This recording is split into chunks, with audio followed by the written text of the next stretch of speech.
Hi hello அனைவருக்கும் வணக்கம். நான் உங்கள் ராமச்சந்திரன். இது உங்கள் ராம்சன் அகாடமி. நண்பர்கள், நம்ம பாருங்க. ஸோ தமிழ் எலிஜிபிலிட்டி டெஸ்ட்டுக்கான தமிழ் வீடியோஸ் தாங்க பார்த்துட்டு இருக்கோம். ஸோ கிட்டத்தட்ட 10th புக்கை 9th யூனிட் பார்த்துட்டு இருக்கோம். ஸோ 9th யூனிட்டையும் முடிக்கிற தருவாயில் வந்துட்டுங்க. ஓகேங்களா? ஸோ இதுக்கான 6th ஒன்க்கான கொஸ்டின்ஸ் தான் நம்ம வந்து பார்க்க போகிறோம். ஸோ வாங்க வீடியோக்குள்ளே போகலாம். அதுக்கு முன்னால் நம்ம லாஸ்ட் டேல ஒரு கொஸ்டின் கொடுத்துருந்தோம் இல்லைங்களா? அதுக்கான ஆன்சர் என்னன்னு பார்த்துட்டு ஸ்டார்ட் பண்ணிடலாம் பாருங்க. ஆலங்கானத்து அஞ்சுவர் இருத்து அரசுபட அமர உழக்கி என திருவாரூர் மாவட்டத்தை குறிக்கும் நூல் எது அப்படின்னு கேட்டிருந்தோம். ஸோ இதுல ஆலங்கானம் அப்படின்ற திருவாரூர் மாவட்டத்தை தான் வந்து எது குறிப்பிடுது அப்படின்னா மதுரை காஞ்சி. பி தாங்க இதுக்கான ஆன்சர். மதுரை காஞ்சி தான் வந்து ஆலங்கானம் அப்படின்ற திருவாரூர் மாவட்டத்தில் இருக்கக்கூடிய இடத்த வந்து குறிப்பிடுது. ஓகேங்களா? அப்ப பி தான் வந்து இதுக்கான சரியான ஆன்சர். ஓகே, இந்த வீடியோக்கான 10 கொஸ்டின்ஸ் பார்க்கலாம். ஸோ அதுக்கு முன்னாடி நம்ம சேனலுக்கு யாரும் புதுசாக வந்தீங்கன்னா நம்ம சேனலையும் சப்ஸ்கிரைப் பண்ணிக்கோங்க. கூட பக்கத்தில் இருக்கிற பெல் பட்டனை கிளிக் பண்ணி நோட்டிஃபிகேஷன் ஆல் அப்படின்றதையும் கொடுத்துக்கோங்க. அப்போ தான் நம்ம போடுற வீடியோஸ் உடனடியாக உங்களுக்கு வந்துட்டு இருக்கும். ஸோ இந்த வீடியோக்கான ஃபர்ஸ்ட் கொஸ்டின் பார்க்கலாம் பாருங்க. கரிசல் எழுத்தாளர்கள் வரிசையில் மூத்தவர் யார்? இந்த கொஸ்டின் ஆல்ரெடி தமிழ் எலிஜிபிலிட்டி டெஸ்ட்ல கேட்டிருக்காங்க. கரிசல் எழுத்தாளர்கள் வரிசையில் மூத்தவர் யார் அப்படின்னு பார்த்தீங்கன்னா யாருங்க? சூப்பர், கு அழகிரிசாமி. ஏ தாங்க இதுக்கான ஆன்சர். கு அழகிரிசாமி தான் வந்து கரிசல் எழுத்தாளர்கள் வரிசையில வந்து மூத்தவர். ஓகேங்களா? அடுத்து கூற்றை கவனி. ஸோ இவர் கு அழகிரிசாமி சார்ந்த 3 கூற்றுகள் தான் இங்க நான் கொடுக்காம விட்டுட்டேன். ஸோ இது கு அழகிரிசாமி சார்ந்த 3 கூற்றுகள்னு வரணும். அரசு பணியை உதறிவிட்டு முழுதாக எழுத்து பணியை மேற்கொண்டார். ஆமாங்க, கரெக்ட் தான். அரசு பணியை விட்டுட்டு வந்து முழுசா எழுத்து பணியா ஸ்டார்ட் பண்ணிட்டு இருப்பாரு. மென்மையான நகைச்சுவையும் சோக இழையும் ததும்ப கதைகளை படைப்பவர். ஸோ ஒரு மென்மையான நகைச்சுவையும் இதே நேரத்தில் வந்து பார்த்தீங்கன்னா ஒரு சோக இழையும் ததும்பக்கூடிய அளவில் வந்து கதைகளை படைப்பதில் வந்து பெயர் பெற்றவர் யாருன்னா இந்த கு அழகிரிசாமி. இதுவும் கரெக்ட் தான். கீராவுக்கு இவர் எழுதிய கடிதங்கள் இலக்கிய தரம் வாய்ந்தவை. ஸோ கீரா அவர்களுக்கு வந்து இவர் நிறைய கடிதங்கள் எழுதியிருப்பாரு.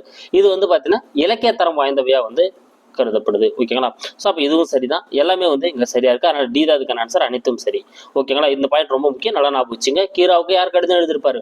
கு அழகிரிசாமி கடிதம் எழுதியிருப்பாரு. அது வந்து இலக்கியத்தரம் வாய்ந்தவையா வந்து கருதப்படுது. ஸோ அரசு பணியை உதிரை விட்டு எழுத்து பணிக்கு வராரு. மென்மையான நகைச்சுவுடன் கூடிய சோக எழியும் ததும்ப கதைகளை படைக்கக்கூடியவர். கீராவுக்கு வந்து ஒரு எழுதிய கடிதங்கள் இலக்கியத்தரம் வாய்ந்தவை. அடுத்து 3வது கேள்வி. அழகிரிசாமி எங்கு இருந்தபோது படைப்பாளர்களுக்கான படைப்பு பயிற்சி அளித்தார்? ஸோ அழகிரிசாமி வந்து என்ன பண்ணியிருப்பாருன்னா மலேசியாவில் இருந்திருப்பாருங்க. அப்படி மலேசியாவில் இருந்த போதுதான் வந்து அங்குள்ள படைப்பாளர்களுக்கு படைப்பு தொடர்பான சில பயிற்சிகள் வந்து அவர் வந்து கொடுத்திருப்பாரு. அப்ப இதுக்கான ஆன்சர் மலேசியா. அழகிரிசாமி மலேசியாவில் இருந்த போதுதான் படைப்பாளர்களுக்கு படைப்பு பயிற்சியை அளித்தார். அடுத்து 4th கொஸ்டின். போருரம் தொடுத்த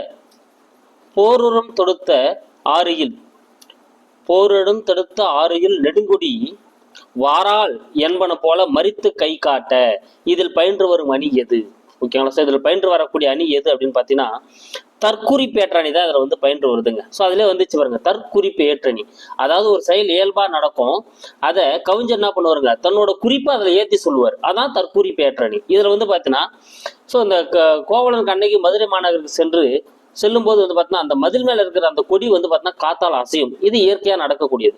ஆனா அந்த கவிஞர் என்ன சொல்றாரு? மதுரைக்குள்ள வராதிங்க, உங்களை கொலை பண்ண போறாங்க அப்படின்னு சொல்லிட்டு வராதிங்கன்னு கை காட்டியது போல வந்து நம்ம தன்னோட குறிப்பை வந்து ஏற்றி காட்டுறாரு. ஸோ இதான் வந்து தற்குறிப்பு ஏற்றாணி தான் அதுல வந்து பயின்று வருது. ஓகேங்களா? சூப்பர். அடுத்த கொஸ்டின் பார்க்கலாம் பாருங்க. தீவகம் என்ற சொல்லுக்கு டேஷ் என்று பொருள். தீவகம் அப்படின்ற சொல்லுக்கு என்னதுங்க? டேஷ் என்று பொருள். தீவகம் அப்படின்ற சொல்லுக்கு என்னதுங்க? விளக்கு அப்படின்றதான் வந்து பொருள். அப்ப சீதா வந்து இதுக்கான ஆன்சர். தீவகம் அப்படின்ற சொல்லுக்கு விளக்குன்றது பொருள். எப்படி ஒரு அறையில ஒரு விளக்கு எழுதி வச்சா அந்த விளக்கு அந்த அறை முழுவதும் அந்த ஒளி கிடைக்குமோ அதே போல இந்த தீவகம் அடியும் வந்து வரும். ஆனால் தான் தீவகம் அப்படின்றதுக்கு விளக்கு அப்படின்றது பொருள். அங்க பார்க்கலாம். செய்யுளில் ஓரிடத்தில் என்ற ஒரு சொல் அச்செய்யுளின் பல இடங்களில் உள்ள சொற்களோடு சென்று பொருந்திய பொருளை விளக்குவது டேஷ் அணி. என்ன நீங்க? அதுதான் தீவக அணி. ஓகேங்களா? அதுதான் அது விளக்கு அப்படின்னு சொல்லிட்டு பொருள்படுதுன்னு சொன்னேன். ஸோ ஒரு இடத்துல இருக்கக்கூடிய சொல்ல நீங்க எடுத்து என்ன பண்ணலாம், பல இடங்கள்லையும் வச்சு பொருந்தினாலும் உங்களுக்கு வந்து பொருள் வரக்கூடியதா வந்து இருக்கும். அப்படிதான் வந்து தீவக அணியும் சொல்றாங்க. ஓகேங்களா? ஒரு ரூம்ல எப்படி விளக்கு ஏற்றி வச்சா எல்லாத்துக்கும் வந்து அது வெளிச்சத்து வருதோ அதே போல தீவக அணியை வந்து பார்த்தீங்கன்னா எல்லாத்துக்கூடையும் பொருள்படக்கூடியதா வந்து இருக்கும். தீவகம் எத்தனை வகைப்படும்? சூப்பருங்க. தீவக அணியை பொறுத்தவரையில வந்து பார்த்தீங்கன்னா இது எத்தனை வகைப்படும் அப்படின்னா 3 வகைப்படும்.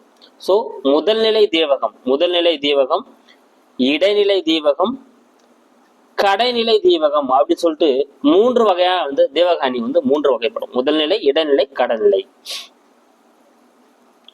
அடுத்து பொருந்தா இணை எது? ஸோ கொடுக்கப்பட்டதுல பொருந்தா இணை எதுன்னு பார்க்கலாம் பாருங்க. சேந்தன அப்படின்னா சிவந்தனன் வரணும். ஓகே. புல் அப்படின்னா வந்து பறவை. கரெக்ட் தாங்க. புல் அப்படின்னா பறவை. சிலை அப்படின்னா வந்து வில். இதுவும் கரெக்ட் தான். தேவ் அப்படின்னா வந்து சிவந்தனா வரக்கூடாது. தேவுனா வந்து பகைமைன்னு வரணும். சேந்தனா தான் வந்து சிவந்தனன் வரணும். அதான் நான் முதல்ல சொன்னேன். சேந்தன அப்படின்னா சிவந்தனன் வரணும். தேவு அப்படின்னா வந்து பகைமைன்னு வரணும். ஓகேங்களா? மிசைனா மேலே, இது கரெக்ட் தான். அப்ப இங்க எது தவறா இருக்கு? தேவு அப்படின்றத வந்து கரெக்டா இருக்கு. தேவு அப்படின்னா வந்து பகைமைன்னு வந்திருக்கணும். சேந்தனா தான் வந்து சிவந்தனன் வந்திருக்கணும். அப்ப இதுக்கான ஆன்சர் வந்து சி. அடுத்து 9வது கேள்வி பார்க்கலாம் பாருங்க.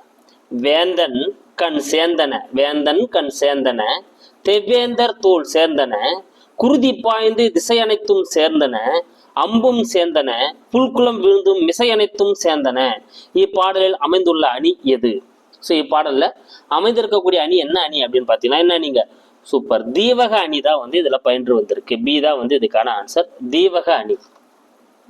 ஸோ என்ன காரணம் அப்படின்னா இங்க பாருங்க, இந்த சேந்தன அப்படின்றதோட பொருள் வந்து பார்த்தீங்கன்னா சிவந்தன. அப்போ வேந்தன் கண் சேந்தன. ஸோ அரசனோட கண் வந்து கோபத்தால சிவந்தது. அதனால அந்த பகை மன்னர்களுடைய தோள்களும் சிவந்தது, அந்த தோல் சேந்தன. ஓகேங்களா?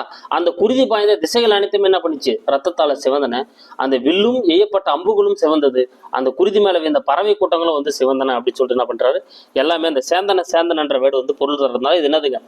தீவகாண்டி தான் வந்து இதுல பயின்று வந்திருக்கு. அடுத்து, அன்பும் அறனும் உடைத்தாயின் இல்வாழ்க்கை, பண்பும் பயனும் அது. பண்பும் பயனும் அது. ஓகேங்களா? சாரி, இது டைப்பிங் மிஸ்டேக், இங்க அது வந்திருக்கணும். பண்பும் பயனும் அது. இதில் பயின்று வரும் அணி எது? இக்குறட்பால என்ன அணி வந்து பயின்று வருது?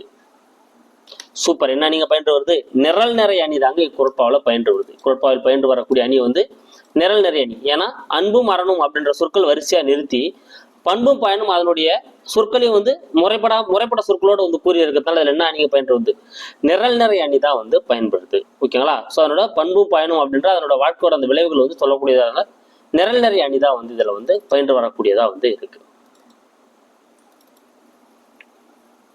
ஸோ இந்த 10 கொஸ்டின்ஸ் ஒரு ரிவிஷன் கொடுத்துற மாதிரி உங்களுக்கு வேகமா. ஸோ கரிசல் எழுத்தாளர்கள் வரிசையில் மூத்தவர்னா கு அழகிரிசாமி. இதுல எல்லா கூற்றுமே சரிதான். அரசு பணியை உதறிவிட்டு முழுவதாக எழுத்து பணிக்கு வந்திருப்பாரு. மென்மையான நகைச்சுவை சோக இது தழும்ப படைப்பவர்.